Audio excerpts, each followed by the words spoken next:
George, so we're into our 8th episode of season 2 within this season, mate. And every time that we seem to kick off one of our episodes, you always end up being either losing or drawing. And it was one of those weekends, right, where Spurs endured another loss, and perhaps not a great loss to have, to have taken place on the basis of how this season started.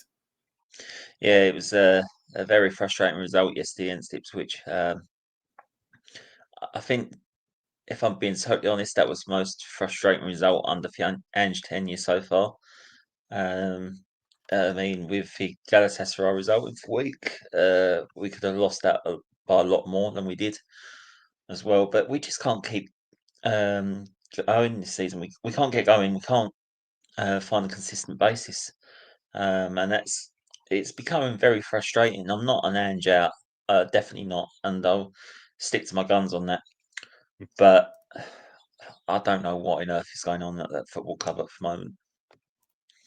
I think it's a bit of I wouldn't say a worrying time, but a bit of a time that's concern behind it. And if I was to ask you what you think the problem is, do you think it's a lack of quality in the squad? Do you think it's just a bit of a bumpy road and it's only second season syndrome? They're still very early on. They're still adapting to a style of play essentially. Everyone takes a bump in the road. Perhaps it's not started great this year, and if they keep him this time next year, you could be flying. What do you think it is from a fan perspective?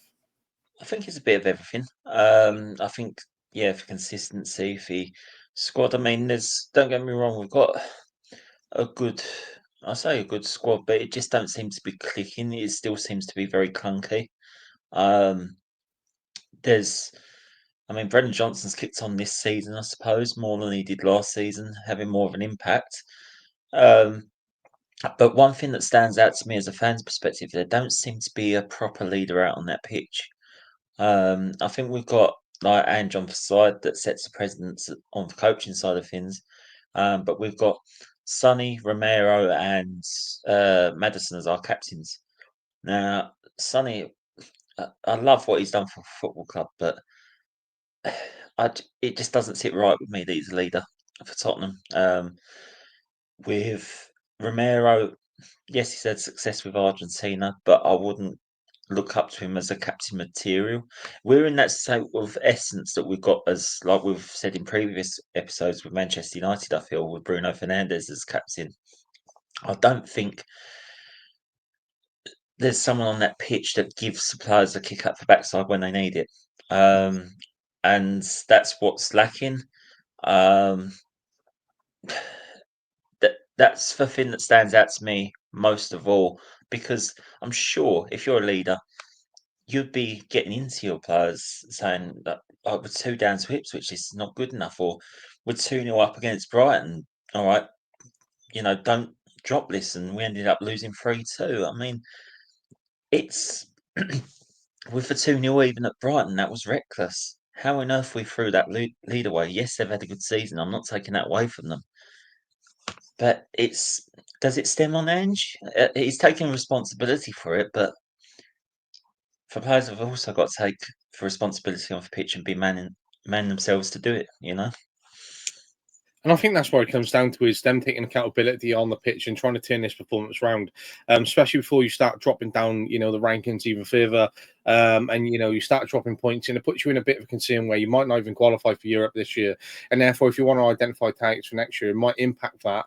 However, I think if you then want to keep Ange Postecoglou, then it's a fact of keeping him for this season, building on what he's doing and going, right, this is a long-term foundation. How does year 3 look? Well, actually, we're going to throw some money at him and we're going to invest in the squad. Now, after year 3, if we don't improve, then we start to look at what the other performance indicators are. And then we might consider a long-term replacement for him, or even do what Spurs do by having a quick turnaround on managers. So I think it's definitely going to be interesting, but your schedule isn't looking too bad leading up till Christmas, right? So you've got Man City, which is a tough game in your next game, considering the fact that you're sat 11th. You then play in Europa League where you play Roma. You've then got Fulham. You've then got Bournemouth.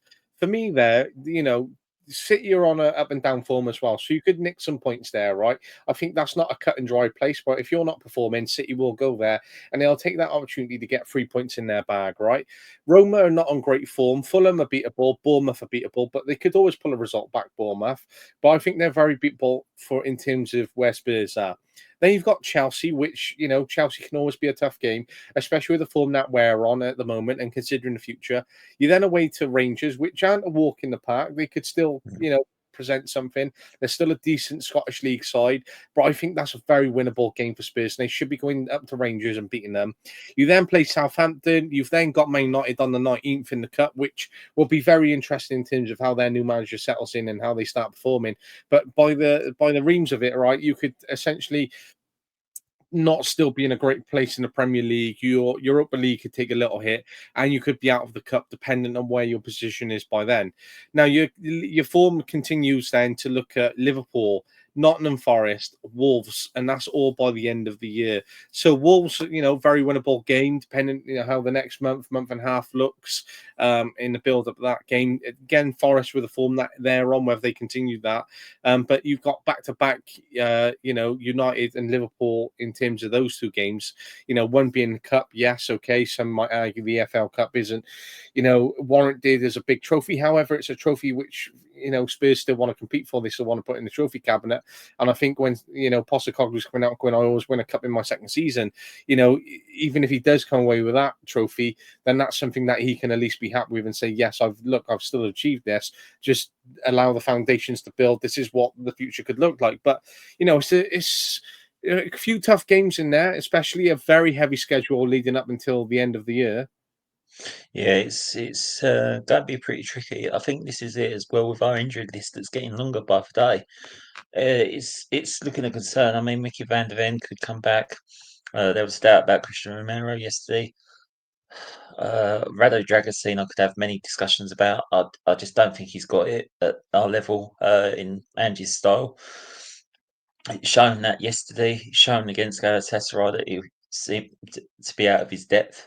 Strong words, maybe, but that's how I honestly feel.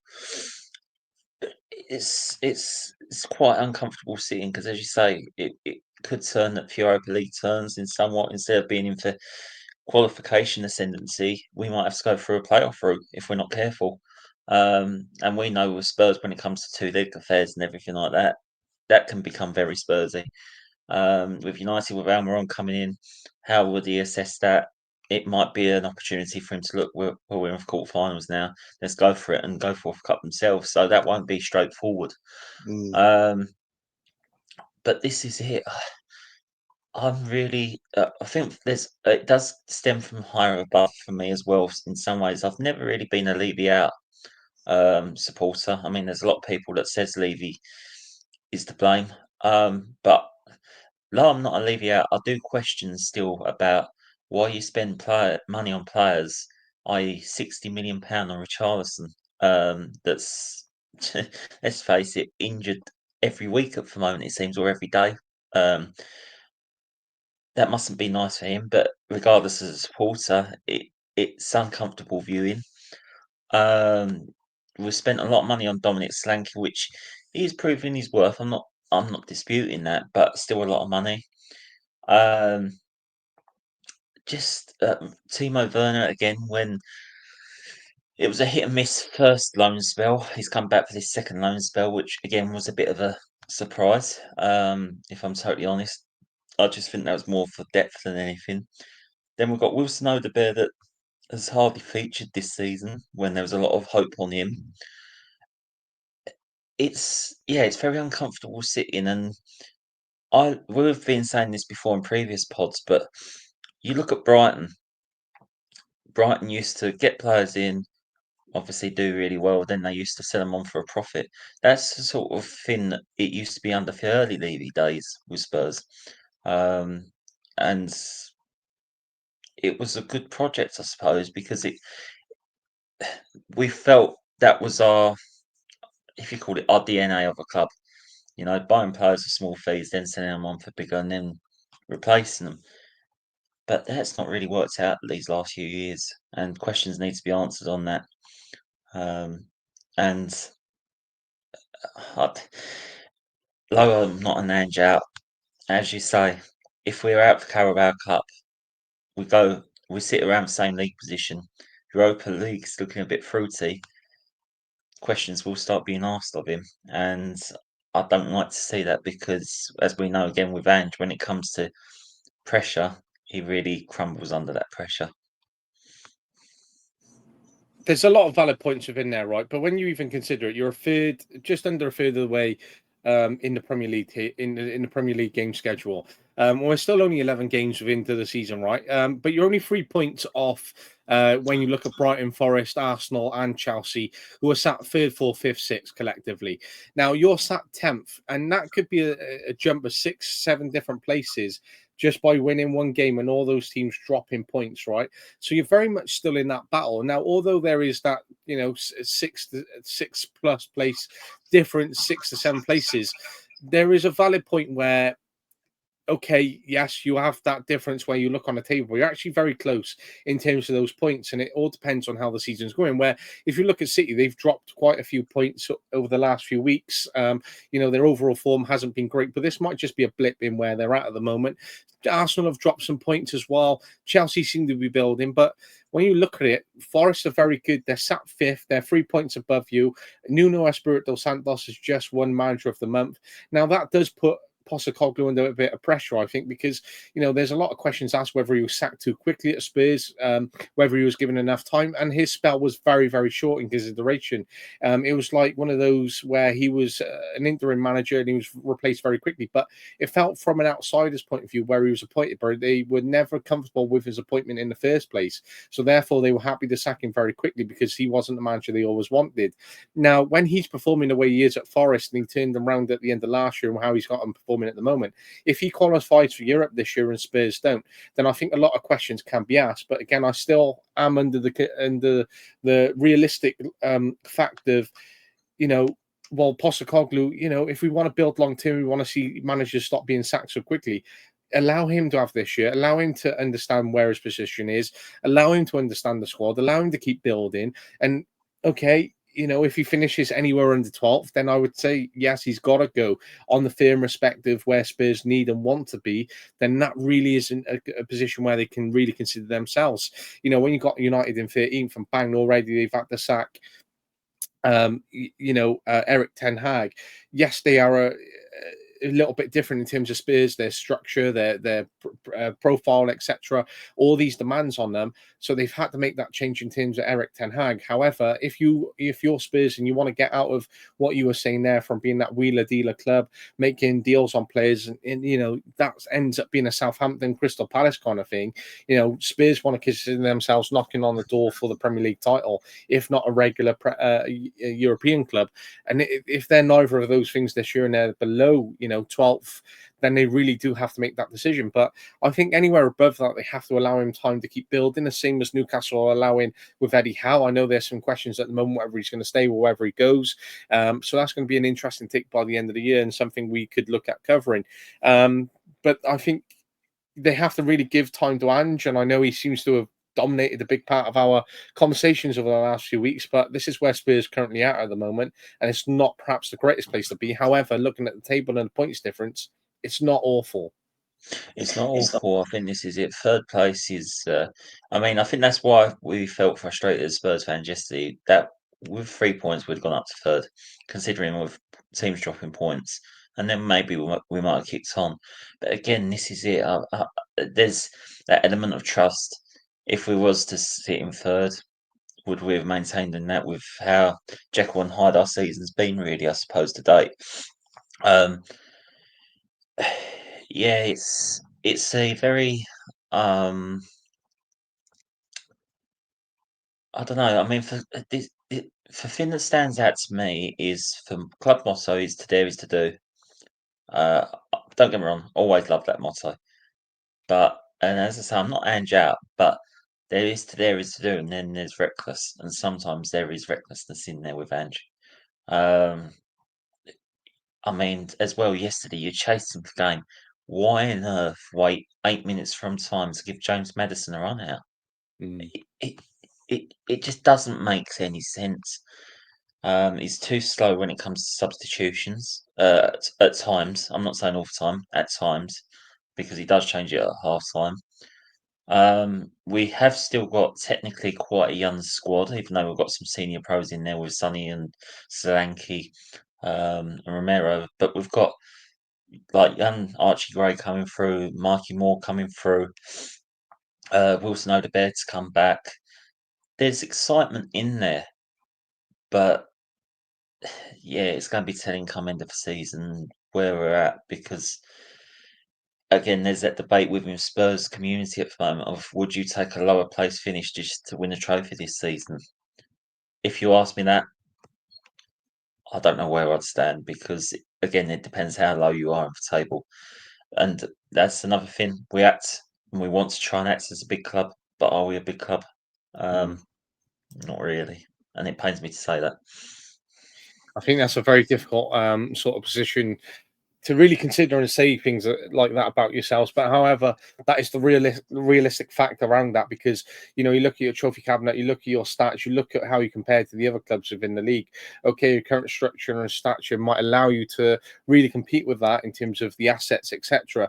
However, in terms of your trophy cabinet, you're not just there at the moment. I think that's the next step is how you get there. So we've covered this before. And we looked at it, and not to exhaust the point too much, but you've had your Mourinho's, you've had your Contes, you've taken a different step with Nuno Espirito Santo. You've now had, young manager and Ryan Mason take over. I think they're building him for the long-term management role for Spurs, personally. Now you've got Ange Postecoglou, who's done very well out with Celtic and across the world, and has been a trophy winner everywhere he's been, right? So there's a lot to really consider in terms of where you're going to go and how you're going to get there. And I think that those are the next steps which are necessary. Absolutely that, and I think as well, you might have heard it on the overlap, but when Glenn Hoddle said in his recent one, since when has the stadium won you a trophy? Having a good stadium won you a trophy? um, Never. So it's a very telling point, and I think it's going to keep on going on like this again. Not that I'm gonna Levy out because he has stabilised the club, but it's going to keep on happening like this until Levy goes. Absolutely, mate. Still, I'm a big fan of Levy. I think he's a fantastic football operator. I'm very much in the camp of keeping him as long as possible because you were very lucky. But it's that performance-based position where you've had, even Franco Baldini in there. You've looked at, your high-performance players or high-quality players, which would try to increase the high performance of the club and take them to the next level. But I think when you've got the likes of Dominic Solanke, he's still not a Harry Kane. But it'd be great that whether he could take the place and step up to the mark and score goals and can become Kane-esque as such. But I think you've also tried the approach where you tried to take 100 million years ago. You tried to sign all those young players, and they're supposed to be young upcoming players such as Giovanni Dos Santos, etc. And it didn't work out for you, so therefore that investment wasn't a great one. You tried to look at the difference in signing English players, including David Bentley and those, and they didn't work out either. Scott Parker, etc. You've had world-class players effectively in terms of Gareth Bale. You've had great players such as Defoe, Peter Crouch, Darren Bent over the years, which Luka Modric, which I consider a very good players for who Spurs were there. But I don't think you've ever replicated a squad where you've had world-class players. Now I look at Richarlison, and yes, there might have been moments where he was world-class, right? But it's that very much reflection piece upon that time when Robbie Savage called himself world class, right? And it's that where he sat in the studio and the pundits around him were like, "You weren't world class," and he was like, "I was world class for that game." And that's the thing. I think you've got players who have perhaps performed well over a certain amount of games that perhaps a much lower club like Everton, the same like Fellaini was a very good player for Everton, but they stepped out of the pond and they tried to go to bigger clubs and they just haven't got to those levels, and therefore they're not those world class players. So they've not stepped up to the mark with Spurs, and I don't think Spurs have got those world class players, and therefore it's that lack of investment. So I think it's a very fine line between who they want to be in terms of making investments and trying to grow, etc. But also considering the fact that they need to really push themselves if they want to be that Premier League contending club, etc. 100% agree with everything that you've said. Very good summary as well. I think this is it. I mean, I don't know. Did you hear about that piece from Hugo Lloris in his book that he's published recently? No. So it came out last week, and he said that can't remember word for word, but it's in this vein. So you're saying it came to a couple of days before the Champions League final when Spurs played Liverpool, and Daniel Levy came down and said to the players, "One of our sponsors will give you a personalised watch as a memento for the game." And it said on the back of the watch, 2019. I think it was 2019 when it was Champions League final. 2019 Champions League. Champions League final or something like that, or 2019 Champions League finalist, not winner or anything like that.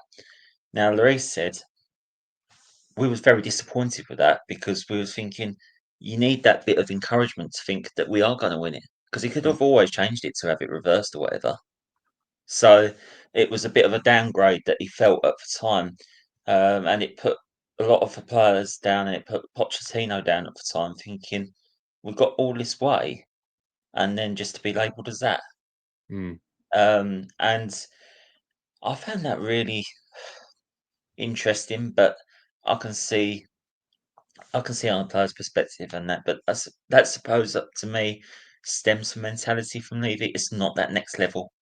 Mm.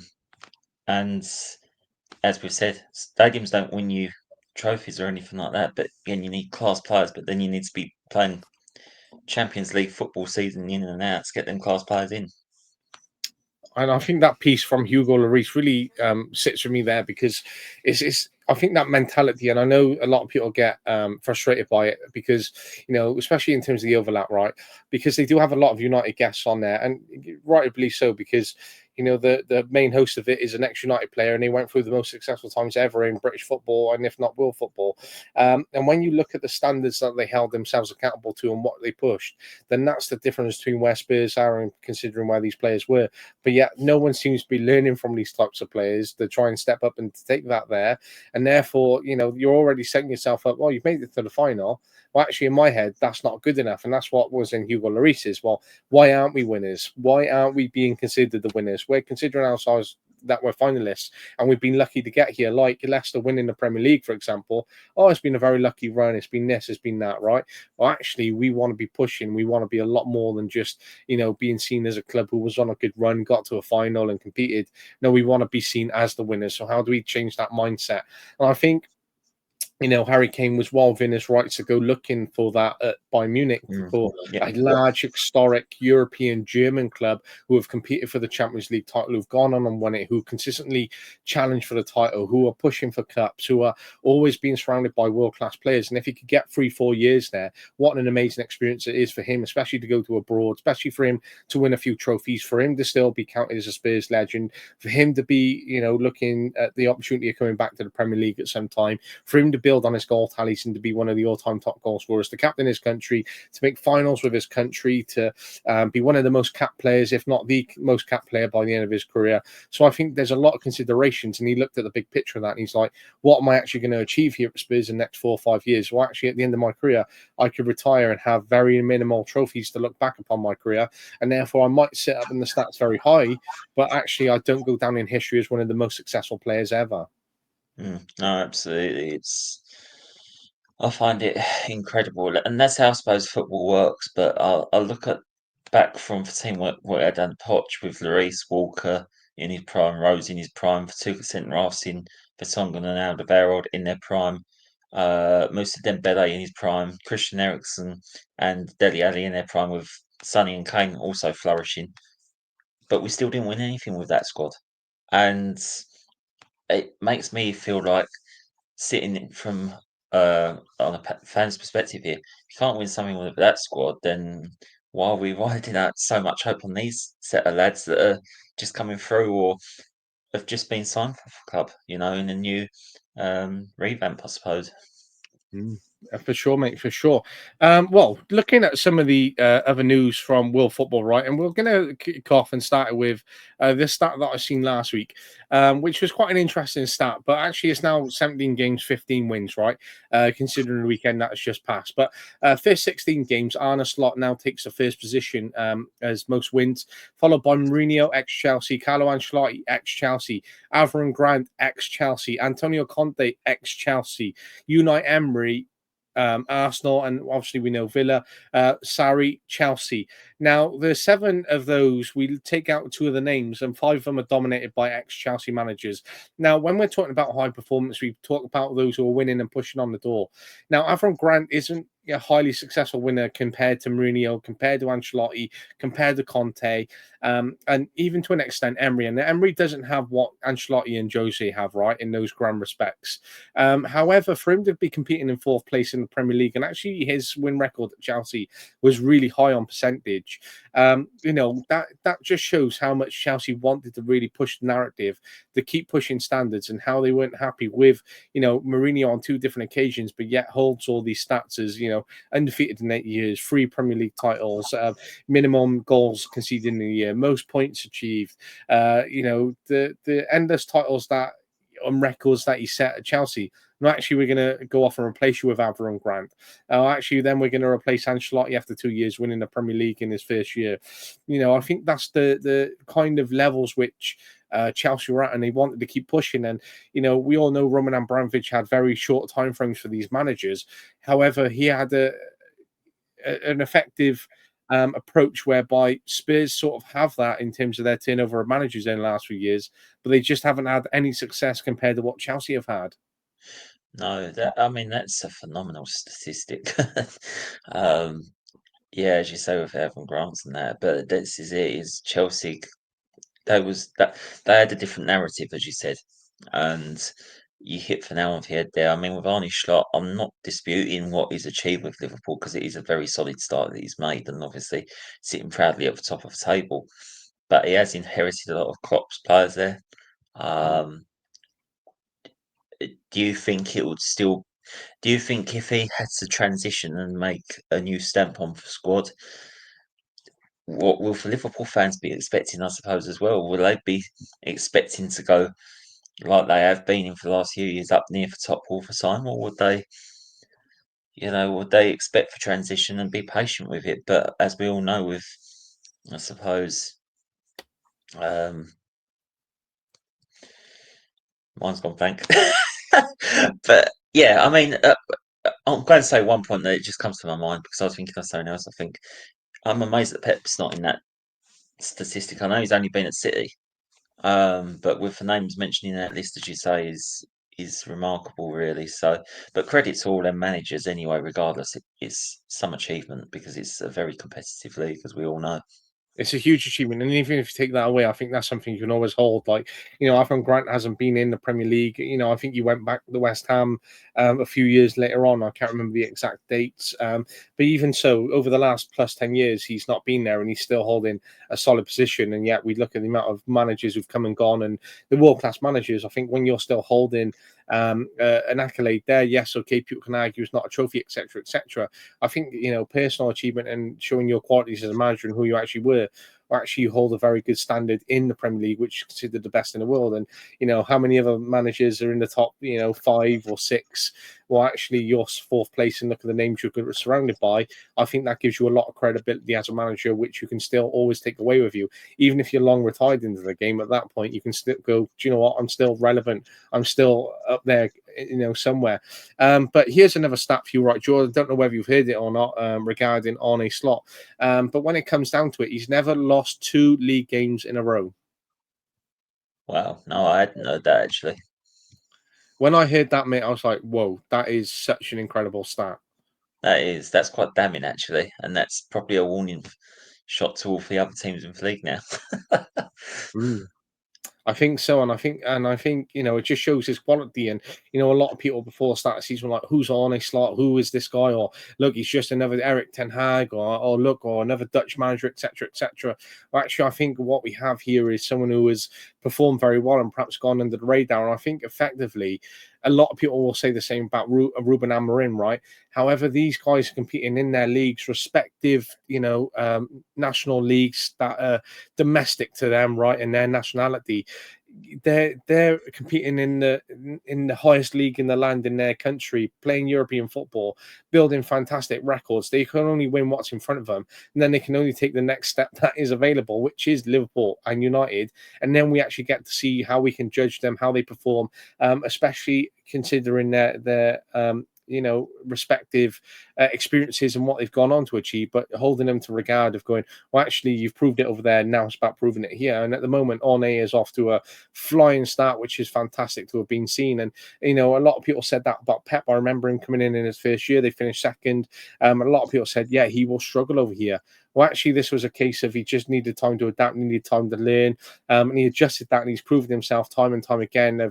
I've come over here, I've dominated, thank you very much, and I will leave knowing that I've set all these records, I've broken them, I've gone on and achieved a lot more. I think initially he came in, there might have been 4 years where he's like, yeah, I'm going to win X amount of Premier Leagues, I'm going to say I've done it in England, I'm going to move on. Actually, he's gone, I'm going to extend that. I'm going to be here for 10 years, maybe more, and I'm going to go. Actually, I've done it 4, 5, 6, 7, 8, 9, 10 times, and a lot of people then can't argue. And he's written in legacy in both the Premier League and City, and he gets to move on with his life, and no one can really question that credibility because it's not like he achieved a maximum amount in 4 years. It's about his longevity, and he's gone on to have proven that anyway. But when you look at all these stats, people always question it. They can say, "Oh, look at the players he had," or "Look how much money he spent." Or actually, you need to perform that, and that when you look at a Slot and he's come into Liverpool, right?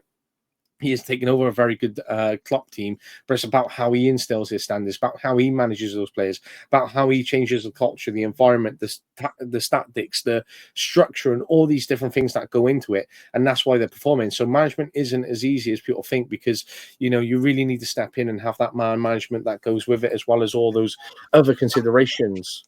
Absolutely, 100% agree with you. And I think that's it. Talking from a fellow coach's perspective, that's what always used to be told to me. Well, what's the hardest thing in football when you're involved in it? And people who say it must be, well, if you lose every week, then that must be hard because of pressure. But actually, I don't think it is. I think it's the reverse. I think it's keeping that winning momentum going and keeping feet on for ground, if you like. And Arne Slot's doing that terrifically. For big what if question, if you like. But he was linked even before Range got the Spurs job, I believe. So what if that happened, really? Would it have been too soon, a year too early, or would it have been the right time for him then and Spurs would have kicked on by now? Yeah, I think it would have been interesting, especially if he took over Spurs, and that would have been, fascinating to have seen. But and lucky for Spurs they didn't pull him, and lucky for Liverpool they have. But there is, some manager news, and mostly a lot of this conversation is going to be dominated by Italian football tonight, right? But Frank Lampard currently in the running for the AS Roma job, apparently. Someone had mentioned his name to the Fredkins, who were the owners of Roma, and they're very close to Everton. And they seem to be interested in the potential of Frank Lampard coming to Roma. What do you think? Well, that's an interesting move. I hadn't heard of that, so that's a new one on me. I think that would be a good experience for Lampard, I suppose, learning out in Italy, different trade of football. But it goes back to that phrase of football manager simulation, from being at Derby and then Chelsea and Everton and Roma. But he's even been linked with a Coventry job this week, hasn't he, Lampard? Yeah, I was just about to say, I think I saw on Talksport before we started is that he is being linked with Coventry. And, I think a lot, Simon Jordan's been talking a lot this week about, or over the last couple of weeks, of how he feels that, Lampard doesn't really have that credibility as manager because what experience, what accolades does he have? Again, it's that argument of, well, actually, how can he build on this experience unless he's taking the next job opportunity to do so? And he might have an opportunity to really build upon that. He's done an okay job at Everton. He's done okay at Derby. He's done okay at Chelsea, considering, yes, his second stint wasn't amazing. And perhaps a lot of people might say his Everton one wasn't fantastic. However, we look at how Everton have been struggling over the last few years, and even Dyche is, having a real battle and sluggish time with them. and people are calling for Dyche out at certain points this year and over the course of last year, right? So I think it's a fact that, it's not an easy job, and this has been proven by a very well-experienced veteran manager like Dyche. And why can't Lampard have that opportunity? I think he's proven himself with good young players. I think he's, got a good style of football. I think it just needs an opportunity of having a good, stable opportunity for 4 or 5 years to really get himself into. And I think he is a good, maybe mid-table manager who might knock on the door of Europe a few times if he's managing, a club in the Premier League. If he was to go in and take over Brentford or Bournemouth, I feel he could be a very good fit for them. Potentially West Ham, because he's an ex-West Ham player himself. He's English. I know they're not happy with Lopetegui at the moment, but I think if he drops down to Coventry, they're in a very good place and he could take them somewhere. But if he doesn't perform, then I think that's going to put a real nail in his managerial record at the moment. But it's one of those very fickle positions, right, where you're in at the moment, you're going, right, do I go into Roma if I get offered the job, and I look at competing with the amount of quality teams and the different managers who are in there and look to push in Europe, or do I drop down to the Championship and try and build and do what Kieran McKenna's done and try and take a team up to the Premier League and try and rebuild my sort of image as a manager that way, like what Rooney is doing effectively? Now, it's a very fickle position to be in. If you were Lampard, how would you take that decision? You can see a lot of fors and against in both positions, really, can't you? I think with the Roma job that there'll be it'd be quite demanding with the amount of pressure. I mean, ironically, his first game, if he was to take charge, could be against Spurs in the Europa then. um, and that would be very Spursy. Yeah, I think this is it. I mean, as well, Coventry are not a small club either. I mean, we're talking about Roma, yeah, big Italian name, big team in Europe, but Coventry used to be in the top division many moons ago, like Ipswich did. And as you said, if he wants to carry over what Kieran McKenna has replicated, then that could stand out on a CV more than taking the Roma job, because then he can be linked in with top jobs again. It's a bit of 50-50. I mean, if you would say in the past it's a no-brainer, you'd think, oh yeah, just go Roma, because again, bigger club, bigger heritage. But then there's going to be more pressure out of it. So if he doesn't succeed with Roma, which I think you're pretty much saying anyway, Luca, what happens to his management career then? You know, um, top clubs might be put off somewhat more, and then he might have to go back to the drawing board with Coventry and so on and so forth.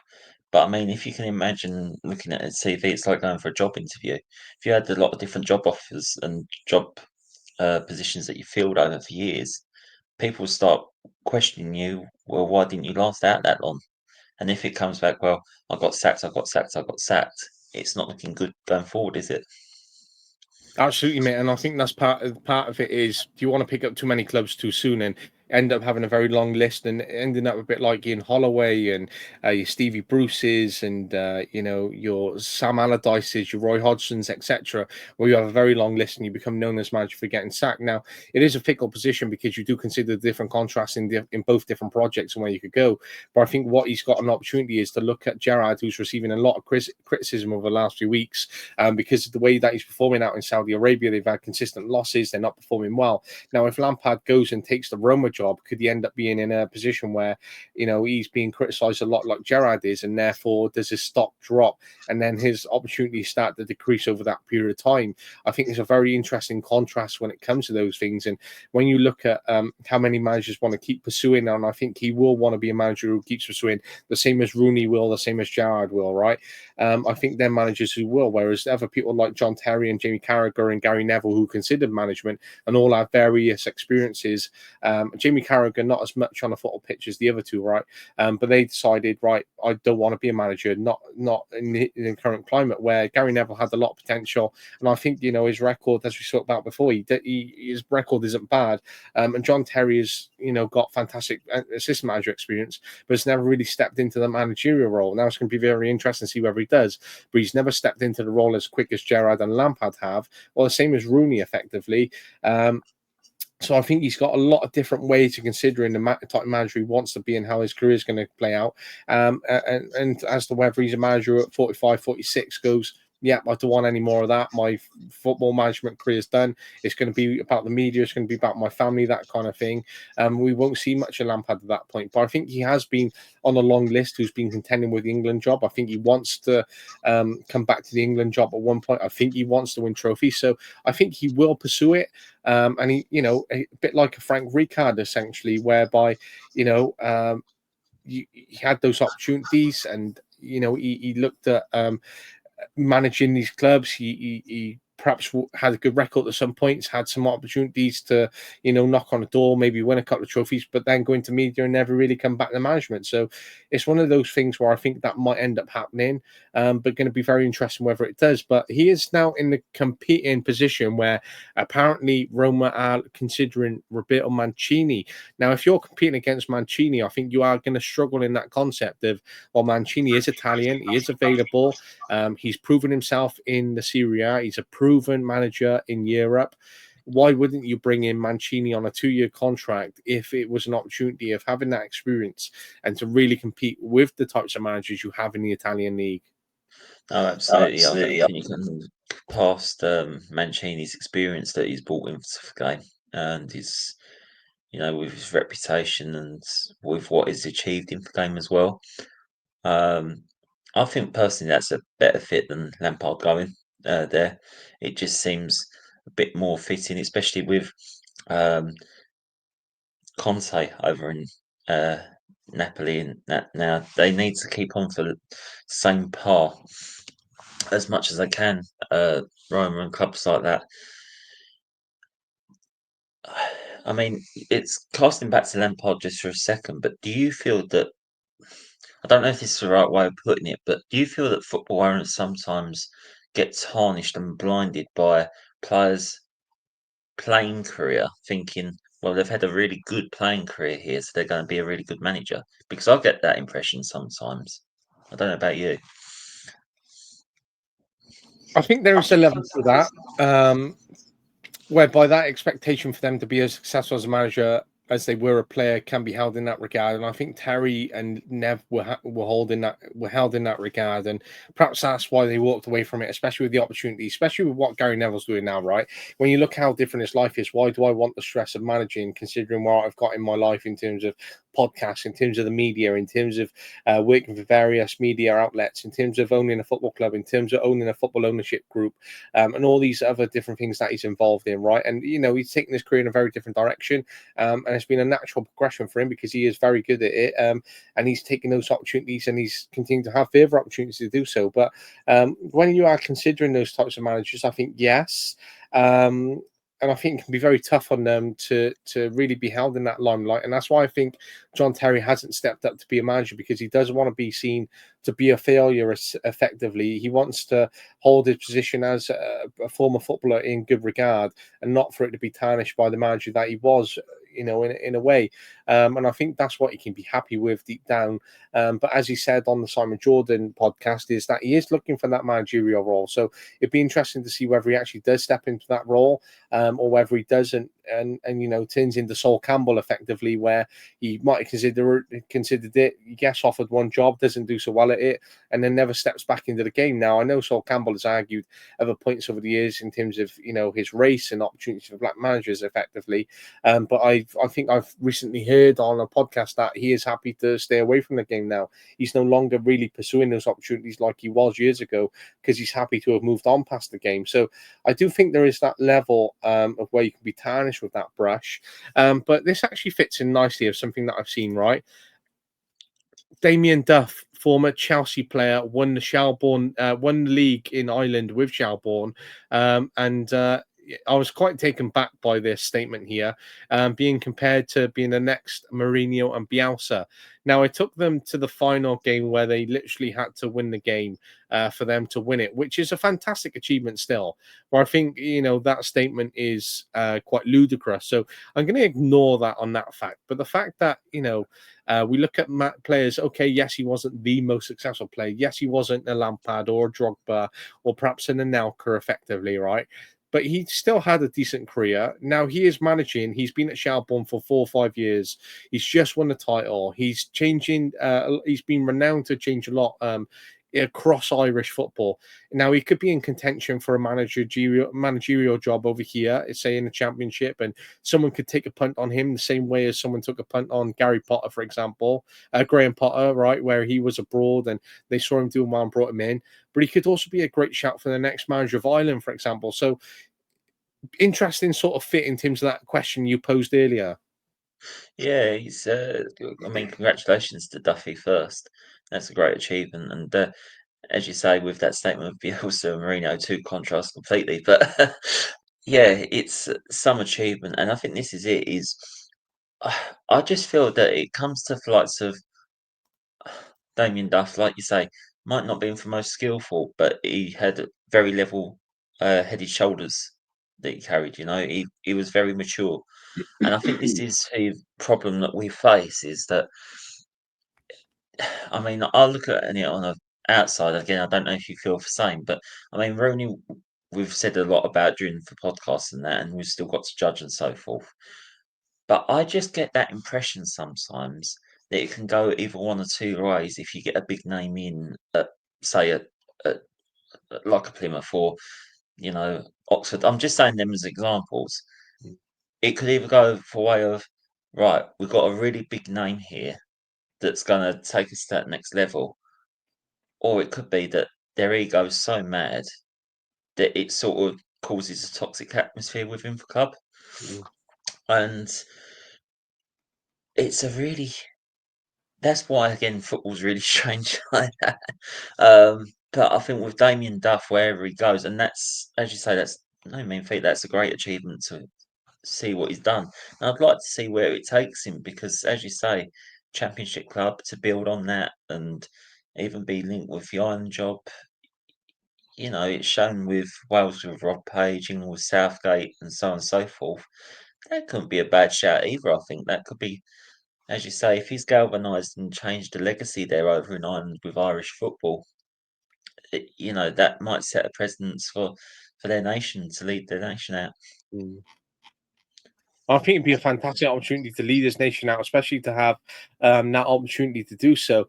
And I think what you said there is going to be very interesting to see, how his career progresses. And he is someone that I want to see do well because there is potential there and what he's been able to do so far. But in terms of how he takes that forward, is going to be interesting as well. To see his own growth as a manager.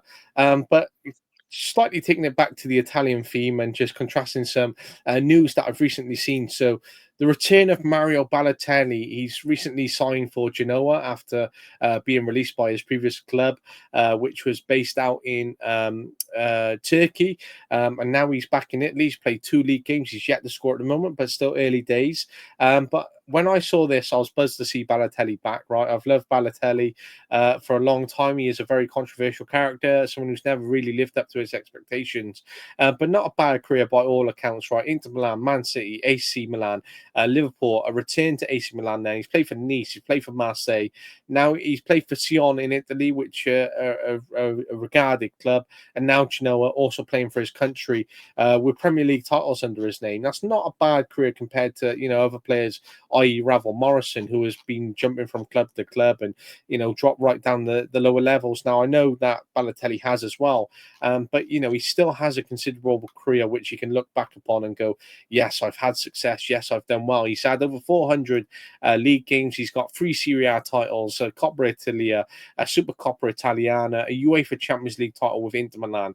He then has a Premier League title on FA Cup, European UEFA European Euros runner-up with Italy, Confederations Cup 3rd place with Italy. He's won Golden Boy. He was named in UEFA Euro Team of the Tournament, Serie A Team of the Year, FIFA World Pro 4th Team, and he also won a Player of the Month, right? But they're quite considerable achievements in his career, considering how theatrical he has been and the controversy that he's brought with him. But this is just something that I was pleased to see in football news recently. Yeah, that is good to see. And the question is, why always me? But I think this is it. Is again, I mean, not like I try to keep spinning it back to Spurs, but that is the sort of players, if you call it arrogance, footballing arrogance, they need in that football club to win things. it's as we were saying earlier, but Spurs are too nice for their own good. They need someone that's got a bit of a footballing arrogance like that, I think, to get them to that next level. And I think Balotelli actually could help with get Genoa back up there and fighting for even some like division cups or whatever because of his experience, what he's brought to the game. And as you say, it's so good to see him back in football. Now, someone who might also be making a return to football is a consideration that I'd be interested to see, even if he comes out for 6 months, and even if it's a marketing ploy and to promote the image of the club and to be part of their history. Totti, at the age of 48, considering coming out of retirement to play in the Serie A for Como. What are your thoughts, George?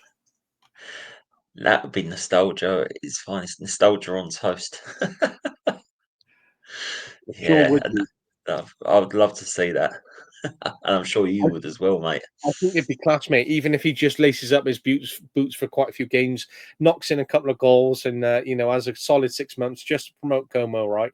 And even if they were to drop back into the Serie B, I think he might consider staying on for a year.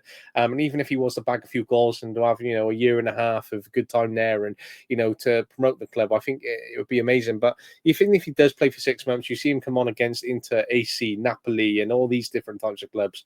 As a Como fan, that would be incredible scenes for you this year as a fan of your club, especially for him at the age of 48 and the legend of the game that he is. But imagine owning an original, authentic Totti Como shirt as a fan, where he came out and played for you for 6 months. Now, in 20 years, when you're talking to your kid about this legend and going, "Look, I've got that upstairs in the drawer."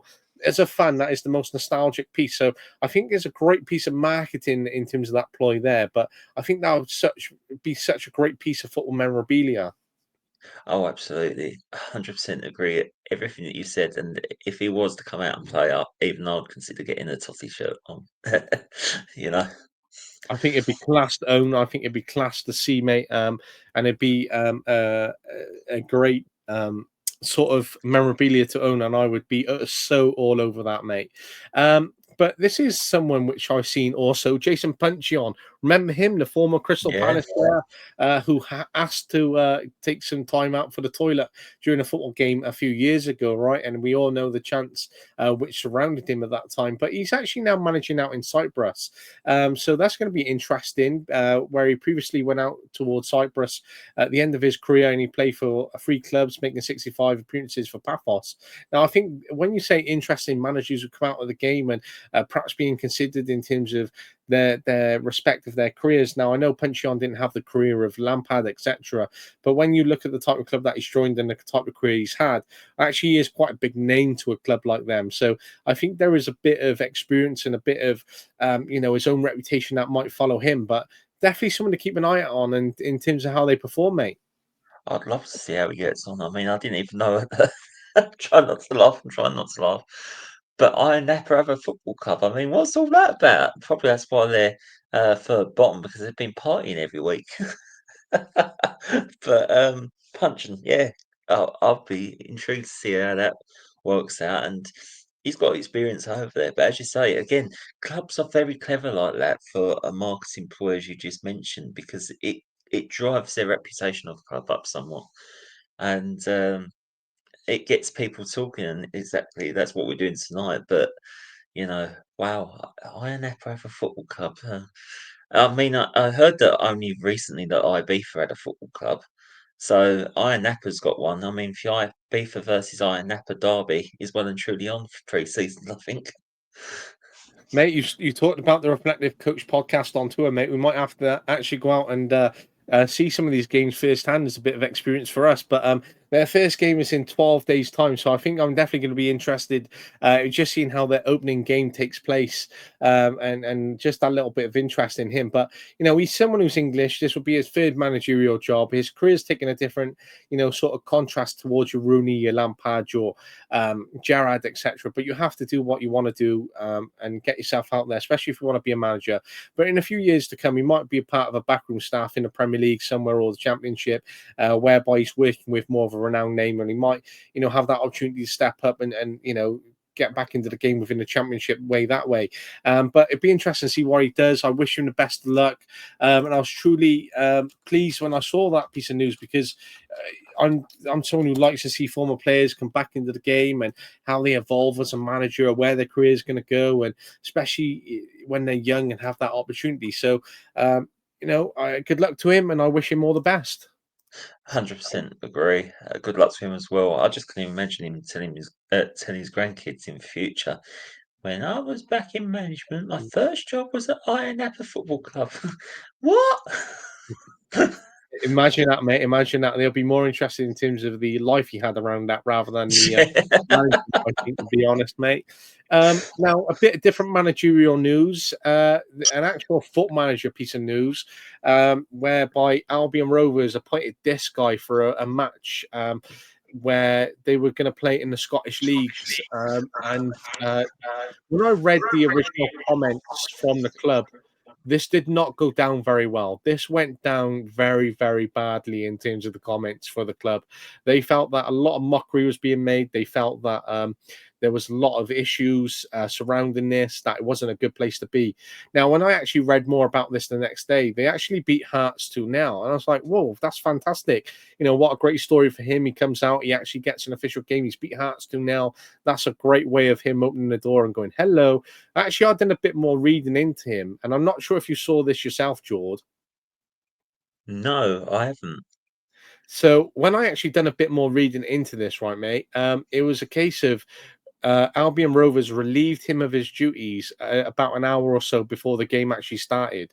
Now, the reasons as to why they made that decision is not very clear in terms of why. There's a few comments underneath, perhaps posing some thoughts around why he was relieved in different sort of spaces. But actually, it helped Albion Rovers gain some credibility back from their fans, because their fans were really pleased not to see that happen, just to give themselves some credibility, as they felt that a lot of mick taking from their club has happened as a result of this appointment. But this is something that I was taken aback a bit when I saw this originally on X. Yeah, it's I mean, again, it just shows him the power of fan power, doesn't it, really, in that respect? At any level of football, but particularly with this, I mean, eh, do you think, I don't know, it's just, do you feel clubs do it in terms of a publicity stance, or do you just think it's just that, because again, if you're that fella, you know, for your own mental health as well, to go through that sort of emotion, I suppose, when you're so connected with a club anyway. I don't know how you feel after that. You'd feel a bit used. Is that the right word? Yeah, I think that's a little bit of that, right? Where you are feeling used, and you're being seen in that sort of position where it's a bit more of a marketing play than anything, right? And this is why I think clubs have done it over the previous years, and why they've gone on to try and have these opportunities to really take this as marketing ploy. And I'm just trying to look at the news now of who was the first ever football manager player, because there was that one once where he had done so well. They actually appointed him as a first team manager, and I can't remember his name. And that's something that I'm going to have to follow up on after this conversation, because I just can't remember it. But I remember it happening. I remember it there. But there's been a few appointments like that where I recently, I think there was an analyst appointed at a football club because of the work he's done on Football Manager. I think there was another manager where he was appointed elsewhere. So they were actually legitimate appointments, though, at that time, where they created them, appointed them as backroom staff, and not as the sort of marketing ploy like this guy was, right? But certainly a lot of marketing goes behind it. But they were genuine appointments back in the day. I'll have to definitely read up on that, mate. But they're a fantastic story at the time. But there's a couple of questions that I have before I just want to show you something, and we move on to our activity to finish off with, right? So there is you're Ruben Amorim, right? You're coming into Man United. You're you've got the opportunity to keep in Ruud van Nistelrooy, who's been on good form as manager, former player, current member of backroom staff. Now you come in, you have the opportunity to keep him on the basis of what he has accomplished at the club, and he might connect you to the fans, and he might give you stability. You might go, right at the end of the year, I'm going to then get rid of him just to have a bit of a fresh start. Or do you completely get rid of him, knowing the fact that he was the assist manager to the previous manager, knowing that he was the interim manager, knowing that he's got the team in form, and he is sort of not your backroom staff? Or do you embrace him, or do you replace him? Oh, embrace him or replace him? That's a good question and put me on the spot. Huh. I think he had a very impressive interim spell in charge, Van Nistelrooy. Um, if you're looking at it on a fan's perspective, you'd say keep him. But if you're looking at it on a non-fan perspective, then you would question, was he part of the reason that led to Ten Hag's departure? There's so many things going on here, and there was even rumours going around on social media, wasn't there, that Van Nistelrooy showed his displeasure with some of the things that Ten Hag did. Mm. Um, Personally, I'd embrace him though. If he's well loved within by the supporters, and he might help, to get the understanding, the feeling, the value of what it means to represent Manchester United Football Club, I suppose. And he could pass that sort of passion on to Ruben Almiron, even though Ruben Almiron knows what sort of job he's let himself in for. But, for someone that's been there and done it, I don't think you can look past that, really. No, I don't think you can look past that either. And I think it'd be a shame for Van Nistelrooy to not have an opportunity to become manager. I think he sold himself to a few clubs potentially as a replacement else somewhere, and he might have potential. And I think he has done that in terms of his experience abroad, in terms of coming in as interim manager at United. I think there is potential there. So I think he's opened up a few doors and maybe opportunities and considerations for himself. But it's one of those tough spaces where you're right. He's not my member. He's not a member of my backroom staff. He was part of the former regime. He's been interim manager. He's shown his displease, his discourse towards the former manager and how he was displeased with decisions. Actually, do I want to keep him here?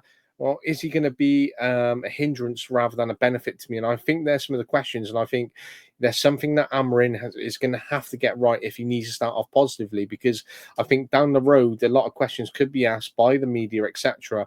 Depending on how the relationship goes, depending on the pressure and the jobs and how it's, started off in his first 6 months there, for example, if he was to keep Van Nistelrooy or get rid of him. Now, does he do what David Moyes done when he was first appointed, whereby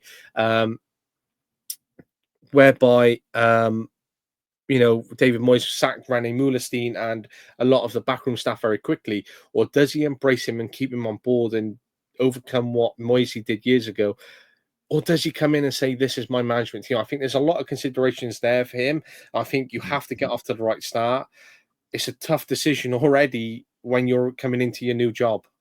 Oh, absolutely that. And I think this is another thing is, even though we're saying about embracing and that, we're also knowing football. Unfortunately, there is sides to it. There's a lot of skullduggery as well, and Mm. people can put their knife in behind you when you least expect them to. So yeah, as you say, there's a lot for Almiron to think on there. Because let's face it, if Almiron didn't cut it even after this season, I don't think they'll sack him this season Mm. or anything like that. I think you embrace it, but again, it'll look a bit awkward if Van Nistelrooy was still to be there, then be given the interim job, and then because he did quite well, be given the permanent job. You know.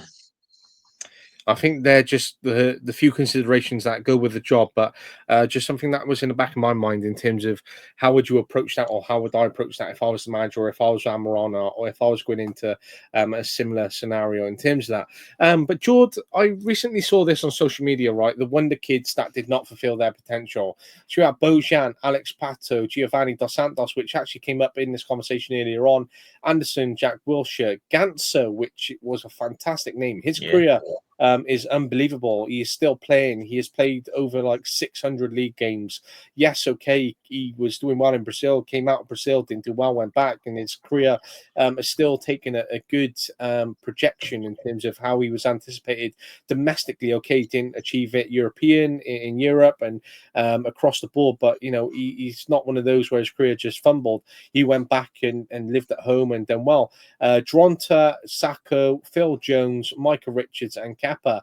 Now, I saw a great short on Instagram yesterday whereby Gary Neville is joking around with Micah, and he said, "How old are you? When were you born, etc." And Micah's like, "Oh, I'm only 34," and Nev's is like, "You should still effing be playing." Now, I love that little clip, right? And but when you look at the type of squad, right, I think the biggest heartache in that squad for me would be Pato. When I had him years and years ago on a PlayStation 2 playing FIFA 08 back in the day, mate, he would hit 99 rating and just scored for fun when I had him in that lush AC Milan kit. And he was unbelievable. I was a big Giovanni Dos Santos fan, a big Bojan fan. I really liked Wilshere. And there's some of the wonder kids which I saw. But when you look at this, I was just gutted a little bit about when you look at these players and the potential which they didn't fulfill. Yeah, no, 100%. I thought Anderson was quite a key little player with because he was at the same time there as Nani, weren't he? I think. That's it, mate. Yeah. But like with Pato, I have their memories as well of PS2. It's a great minds think alike. Um, I think taking away my Spurs hat here, it hurts really as well with Wilshere, big time, because there was a lot of potential in that kid. And he would have helped Arsenal get to greater heights under the Wenger days and everything like that, I'm sure, if he stayed fit most of the time. Maybe good for us as Spurs and Chelsea fans, Luke, in that respect. But it realistically, it's sad that he couldn't utilise that potential that he had really because of being injured so much. And I think that was part of it, mate, is losing that potential, which was a shame because even as England fans ourselves, it was really sad to see in terms of how quickly his career ended. And if you ever get the opportunity to listen, his episode with Simon Jordan, it is such a fantastic listen, especially about how he felt that he was unjust by the injury and, the sort of considerations about retirement and all those different things. So it's quite a sad sort of listen as well at the same time as embracing what was once in front of him. But it is a shame that he wasn't a player who lived up to that potential. But I actually saw this short on Instagram, right? And I thought it was brilliant about Alex.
Wow.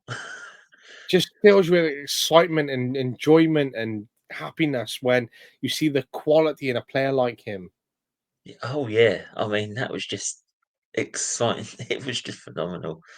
And you don't see many players like that anymore now, do you? You don't see that flair. You don't see that. You don't get the joy off the players the way that you once did. You don't get, that sort of freedom which you saw in players like him. And he No. reminded me a bit of Kaká from those runs in midfield. And the little touches, and even being compared there with R9, and I think that's the kind of potential that he had. He never lived up to that expectation. Obviously, hit by a number of injuries, still had an okay career considering. But it was such a shame that he never hit the heights that he should have had. And I think it's one of the hardest things when you look at a player like that is, and even for themselves, going, I could have been this, but I never was. I think you have to find solitude in the fact of that you had a good career, but it's just so heartbreaking deep down that you never reached the heights that you really could have. Oh, absolutely. I mean, you must be looking at that now, wondering all sorts. But it goes back to that phrase again of footballing arrogance, really. Um, he had that in abundance, and yeah, it's just such a shame. Um, but if he wants to come and play on a Saturday afternoon near 6, he knows where to come. You never know, mate. You could be like that team who gets a former Brazilian player out of retirement, a bit like that low English league club years ago where they brought out Socrates from retirement. I know he literally played one game and left because it was so cold. But mate, marketing and looking at how other clubs are doing it, bringing a player like that would be class, mate. It's like that video years ago where Kaká plays in London, right? And he is literally just like slamming goals in and making Yeah, movements. But the class of him playing in London, mate, that was insane. it was insane. And Roberto Carlos did it as well, didn't he, recently as well, I think. That's it, mate. They are class little movements for clubs like that. Imagine those memories. Oh yeah, remember that time I played five-a-side with Kaká in London? Like, oh yeah, it's just on a Saturday afternoon, and he just rocked up, and then I was playing alongside this World Cup winner, and yeah, these sorts of things, mate. Insane, Everyone would insane. think that you're drunk if you said that, wouldn't they? If you said that, oh, I just went 5-side with Kaká, like, Mate, um, as Carl Pilkington would say to you, bullshit, right? It is one of those things, right? But it is actually really, really true deep down. yeah, absolutely. I don't suppose you have any contact details for these special little players, do you? Not yet, mate. Not yet. It was worth a try. Not yet, mate. So, mate, this leads us on to only the third time that we've done this, right? So I put this together. It is the forgotten footballers of the Premier League Oh, activity yes. that you introduced. So I've put some names together, some pictures, and to put you on the spot, mate, we're going to test your football knowledge and history, and we're going to kick it off with this guy here. Ariel Habsi. That's right, mate. I liked him. Not a bad career considering. Just a shame that he didn't play more games, but not a bad career considering. Yeah, and he won an FA Cup with Wigan, didn't He did, mate. Indeed, he did. Next one. he? Oh, I recognise him. Was he Brazilian? Yes, yes, he was.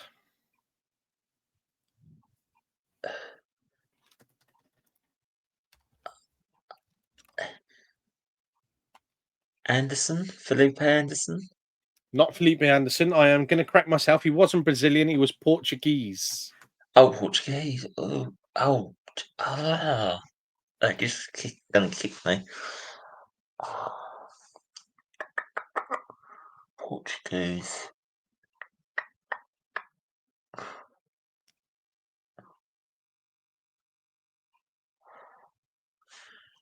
Not Julian Felber. Nope. Number 12. So he must have been like an attacking middle side. Winger, striker, attacking player. Oh, no. I was thinking of Piquion. It's not Piquion. Have you got the initials, please? Yep. So it's RVT.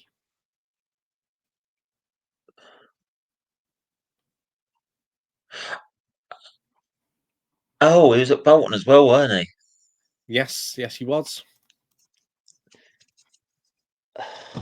Remember, I think he scored against Spurs at Flame one year. Ricardo Vazte. That's right, mate. Ricardo Vazte. I had him on Foot Manager, and he was a bag of nails on Foot Manager. Awful, awful player. Happy to see the back of him, mate. Tragically, Always on for release list, was he? wasn't on the what? Sorry. Was he always on for release list? Always, mate. Always. I remember having him a few times. Like, oh, he scored here. Like, come on. And then like nothing really happened, and he picked up a few odd goals. Never really consistent for me. Next player. Oh.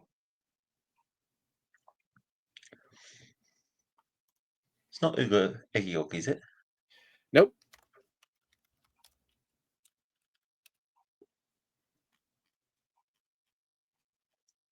That replica Bolton shirt as well with the Reebok. Love that. Brings back so many memories, actually.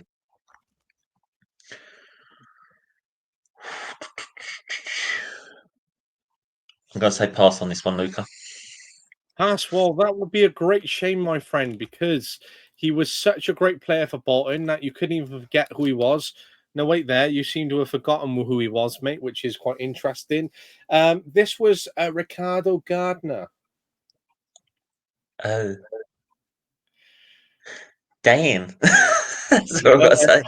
An actual in the essence of it, mate, when we talk about forgotten footballers, he actually was a forgotten footballer, quite proven by you, but actually had a great Bolton career. He only played for 3 clubs in his career: Harbourview, Bolton, and Preston North End. He played over 300 league games for Bolton. He's gone on to manage Jamaica under 20s, Harbourview themselves, and Portmore United in the more recent times, and played 111 times for his country. He went on to win a playoffs, a Caribbean Cup, and he won Bolton's Player of the Year, and is listed as a player who has over 100 caps in his career. So overall, not a bad player considering, but that was Ricardo Gardner. Blinding one. For sure one. Oh. Again, someone else that I recognise. Now, here's someone who is unfortunately no longer with us in the world. And my mate, who I work with, who is a big Aston Villa fan, he actually played for Villa, and he was watching a documentary. I believe it's on Netflix or Prime, right? And he was telling me about it, and it's on my to watch list. But if you find out the name of this player or you name him right, he has a fascinating documentary apparently, and well worth watching. I believe it's actually Netflix. Okay.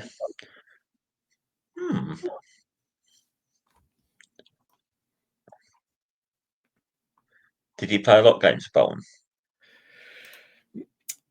He had a fair few. So he's at Villa as well, would you say? Mm-hmm. It's not Nigel Rio-Coker. Nope. Rio-Coker used to have a moustache, didn't he? Mm-hmm. Nigel Rio-Coker. It's like the game of Guess Who. Nope. Put the name down. Oh, jeez. Again, like I say, I recognise him, but he's no longer with us. How long ago was it he passed? So he actually died actually a little bit longer than we had perhaps think about it, but 6 years ago, 6 years ago. unfortunately.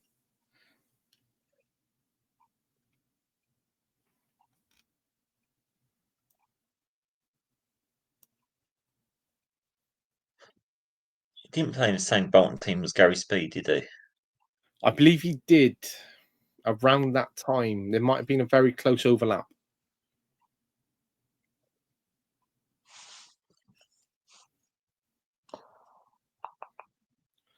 Now, the actual story behind his death, as I read, Samuel was traveling home, taking his children to school on the morning of 15th of May, 2018, when his Range Rover collided with a van in Highley, Cheshire. He died at the scene, and the driver of the other vehicle was seriously injured. At the inquest in November 2019, it was revealed that Samuel was twice the drink driving limit, and that his car has strayed onto the wrong side of the road, causing a head-on crash. Wow. That is tragic, isn't it? Very, very tragic, but also the fact that he was taking his kids to school at that time. He got them there safely, which is, of amazing consideration, and that they survived. And unfortunately, he passed, which is heartbreaking story in the reality of it. Yeah, it is. Samuel. Samuel someone, though. J. Lloyd Samuel. That's correct, mate. That's correct. But definitely watch that documentary. I've heard it's very good from the person in work, and it's something which I need to get round to watching. This man, you should know him, Jord. Right back. He's gone into management in a low league club recent times. He used to play for Wigan as well. Sod it. Pascal Chimbonda. That's correct. Pascal Chimbonda. What Wow. a interesting career he's turned out to be in terms of who he's managing down in the lower leagues. But Pascal Chimbonda.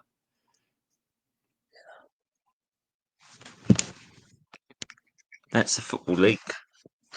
Finny. So it's when they was in Championship.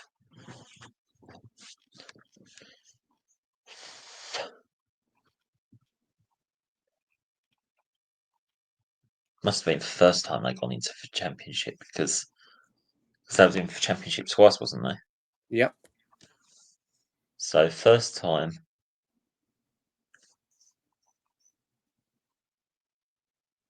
Midfielder? Midfielder could play a bit of defence as well. Not no, it's not Hitzelsberger, is it? Nope.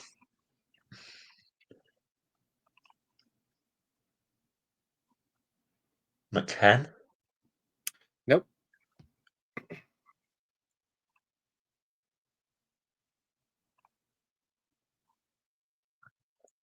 Excuse me, sorry. That's right. Whoops. Edit out. Oh, blimey. Name. What other clubs did he used to play for? Or was it just Villa? He was at Villa for a period of time. He didn't have a high-profile career as such, and as you know, he did play down in the lower leagues for Villa during that time. But he went on and had a number of loans, and he played for their rival team, Birmingham, for almost 5 years. And he's actually still playing. He's signed for a lower league club at the moment. It seems that Jordan might be on the spot with a gas coming out. Is it one of the gardeners?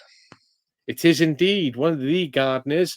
It is Gary Gardner, who is still playing, only age 32, but went on to play at Coventry City, Sheffield Wednesday, Brighton Hove and Albion, Nottingham Forest on 2 different loan occasions, Barnsley, a loan to Birmingham before signing permanently, and now is currently at Cambridge United, playing for England in 17s, 19s, 20s, and under 21s. Well done, George. Wow. You got that one. I mean, thank you. I mean, with Cambridge, that's a good player to have in there for their experience. Yeah, because I remember him at Birmingham, but blimey, I mean, some of the other clubs that you said there was a surprise as well, actually. You I mean, forget how Brighton. many clubs, yeah. Okay, next one. You know, someone else you should know straight away, George. Michael Brown? Not quite. He did have quite an extensive period at Fulham. And I remember this player from being more of a Fulham player. Simon Davis? Correct straight away. I remember him on Santanta Sports on a Saturday night. He'd be in the lineup for Fulham.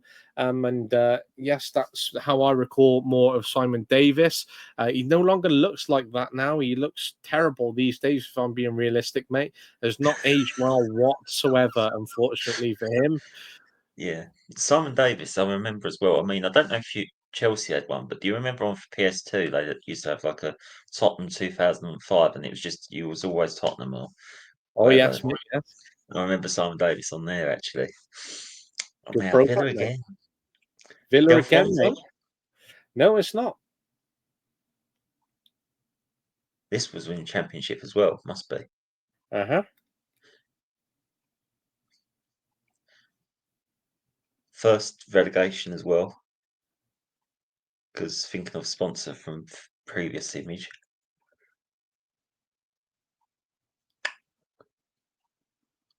Midfielder? Played as midfielder, could play as a left back as well.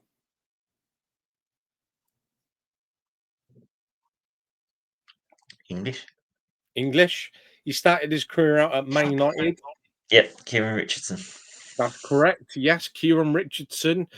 He's actually aged quite well considering he looks quite sharp these days, if I say so. Now, this man, he was signed on an emergency loan originally at City back in the day, and they utilised him, and he previously played for a Tyneside club. Also on Kieran Richardson, he had belt with a free kick as well on him. He did. I liked Kieran Richardson. I know he wasn't everyone's cup of tea kind of thing, but I didn't mind him. So, Tyneside Club, Sunderland. I swear he's on Spurs' books as well. He could possibly have been at some point. Martin Phillip. Martin Fulop. Yes, great shout, mate. Well done. And on to the final one. Zaki. Zaki. Now, I did like Zaki. He was a very good player. I just remember that Wigan squad for having quite a decent squad that they assembled. But I did like Zaki and a nice little way to finish off with. But a player with a bit of flair. Yeah, absolutely. And he had a nice goal as well, actually. He did. He did. He wasn't a bad player considering. Now, Jord, I've got one question which I actually couldn't recall the other week, but I've actually been able to recall it following a discussion where I just needed the fact rejigged in my head or the question. Who are the three players in the Premier League whose names starting with H have scored over 150 Premier League goals? Or scored over 100 Premier League goals, may I say? Beginning with H. Beginning with H. Only three players with H. Harry Kane. Harry Kane, no, starting second name, mate. Oh, starting second name.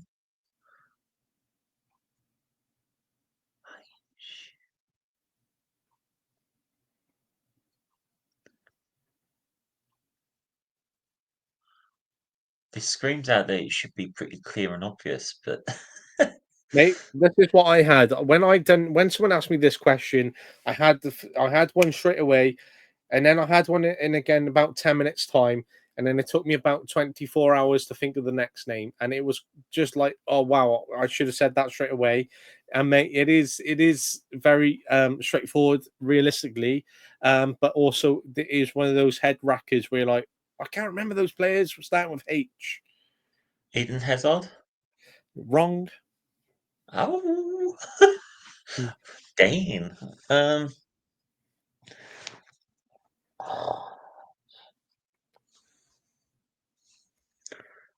Did he play for Chelsea? There One of was them. one player who played for Chelsea. Okay, so one played for Chelsea. Did one play for United? One did not play for United.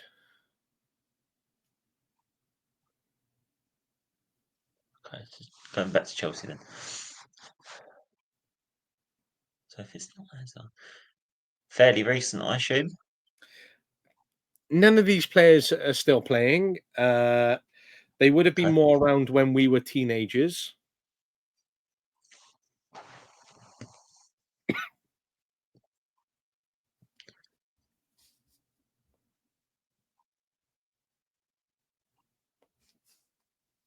Did one play for Arsenal?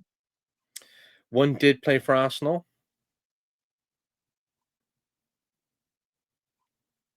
So one for Chelsea, one for Arsenal. Liverpool? One would have been an ex-Liverpool player as well, yes.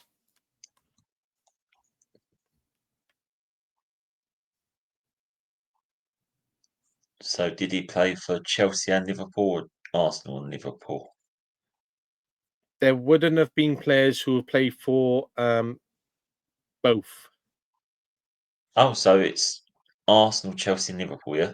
That's correct, mate, yes.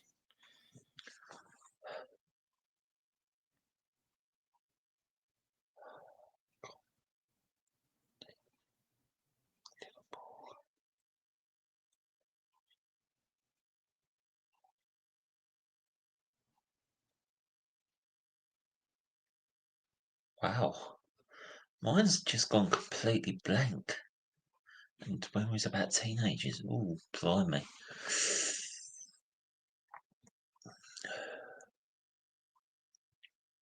Oh, Thierry Henry. Henri is 1 out of 3. Why did it take me so long? Just one of those things, mate. That's one of those things. So that's the Arsenal one sorted. And that's just to put a disclosure out there. I'm not converting into an Arsenal fan, people. Liverpool, Chelsea. I've got the feeling the Liverpool one would be more known than the Chelsea player. I think the Chelsea player would be more well known, if I'm being honest. Oh, okay. Let's see.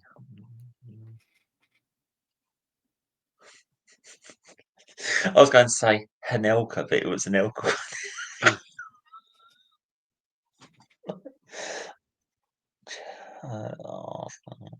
So Liverpool and Chelsea. Did he play in the same Chelsea team as Drogba?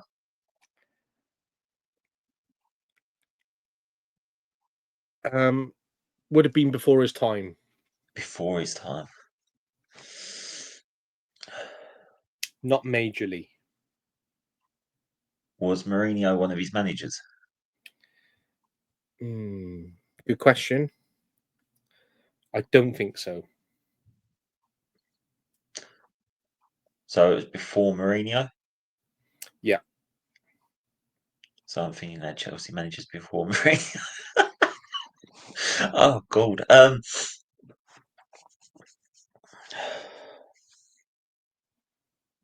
this is Premiership, yeah? Premiership, mate. Yeah. So Nothing that doesn't include First Division, or does it include First Division? No First Division. Only Premier League. Right, okay.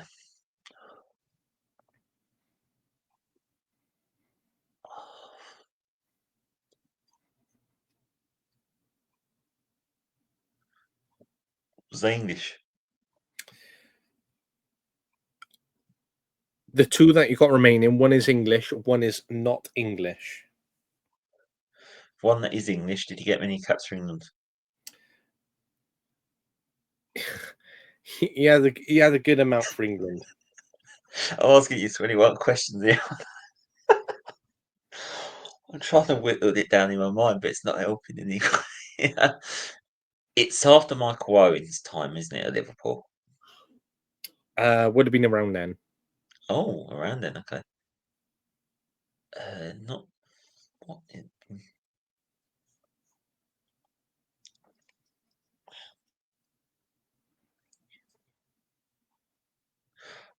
Oh, I thought I had the name in my head and then it's just gone.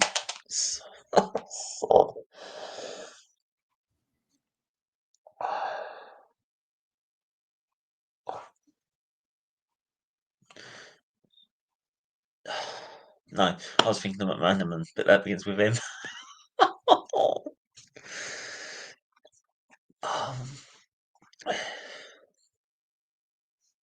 Heskey. Heskey is the second one. Well done, mate. One more to go. Has he scored that many goals though? Blimey. Oh, yes, he has, mate. So that's the Liverpool one. So it's just Chelsea then that remains. That's right. And before Mourinho.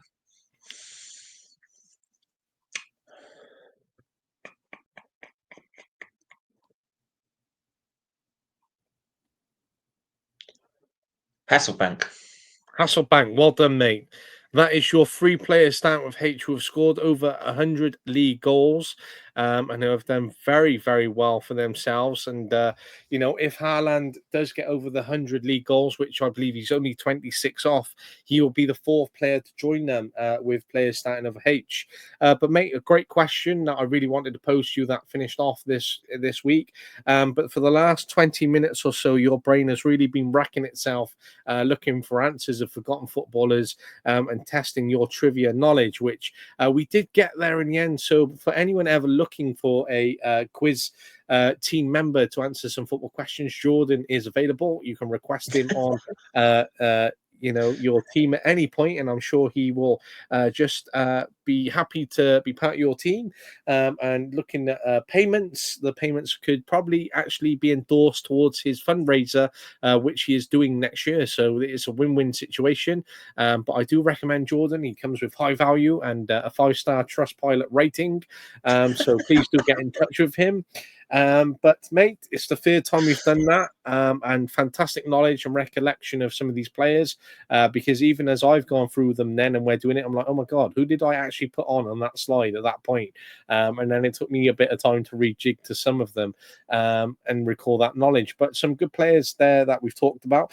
And just looking at the news then while you were racking your brains, mate, over the last 2 hours, unfortunately, it seems to have been confirmed that Ruud van Nistelrooy has left Man United following the first day of Ruben Amorim's appointment at Man United. Oh, wow. Okay. That is interesting. A very interesting start.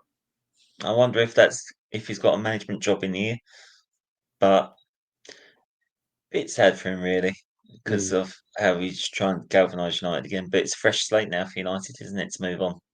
I think that's part of that, and I think it is sad in a way because obviously he's coming in August. He's done pre-season. You would have thought perhaps of at least getting a year back with United and being an assistant manager, and that hasn't worked out. It's been perhaps 3 months, 2.5, and in that time he's been interim manager and he can leave with his head held high. But only 2.5 months, considering you might have been contrasting a year in your respective an assistant manager. It is quite a sad time in that respect. But yes, he does leave. But there's a lot of questions which you pondered to you as listeners over the course of this episode 8 of season 2, where we have considered a lot, and we're definitely considering the position of Spurs as we continue to embrace the conversations that we have every week. As I said to Jordan, do you embrace him or replace him? And I think that's now the question we can look at in terms of what Ange Postecoglou is doing at Spurs. And that is probably going to be the name of this week's title. But another top tier episode with my co-host, Mr. Jordan Stringer, who is a legend as always.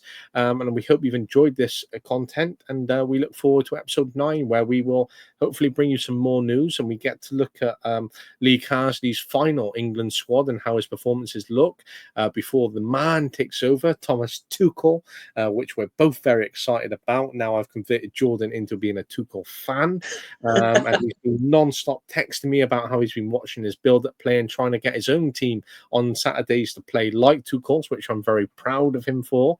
But a fantastic episode with myself and the Spurs fan, who is slowly converting himself into supporting another club more than often. But it's a big thanks from us, and we hope you appreciate it. Thank you, Luke. I really enjoyed it. Thanks for the compliments. Keep being the legend you are yourself, mate. That's right, mate. Anytime, anytime.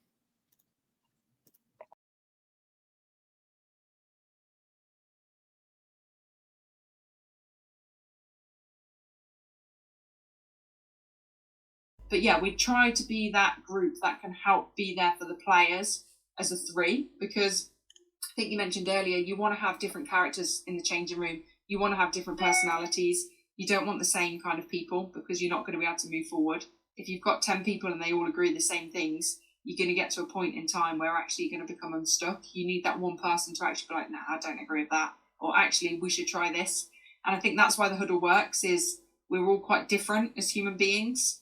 And I think you need 3 different people in there, because some players will naturally gravitate towards me and my personality, but equally some might go to the other 2, and that's absolutely fine.